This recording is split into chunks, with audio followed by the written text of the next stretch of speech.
আজ আমি নেপালে যাচ্ছি। হ্যালো ফ্রেন্ডস, আসসালামু আলাইকুম। তোমরা সবাই কেমন আছো? আমি ভালো আছি।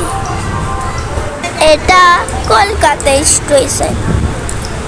দেখো কত ফাঁকা, আর আমাকে গরম লাগছে বলে আমি বসছি আর বাতাস খাচ্ছি।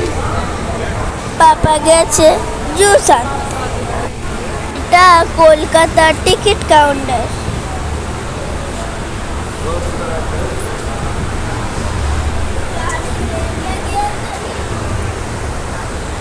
আমি রাস্তায় যাব, তোমাদেরকে অনেক কিছু দেখাবো।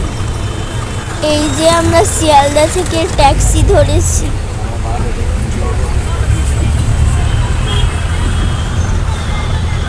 আমি প্রথমবার নেপালে যাচ্ছি। আমাদের অনেক আত্মীয় আছে। তোমরা সবাই দেখতে থাকো, আমি অনেক ভিডিও করে করে তোমাদের দেখাবো। তো বাই, আল্লাহ হাফিজ, টেক কেয়ার। তোমরা ভালো থাকো, সুস্থ থাকো।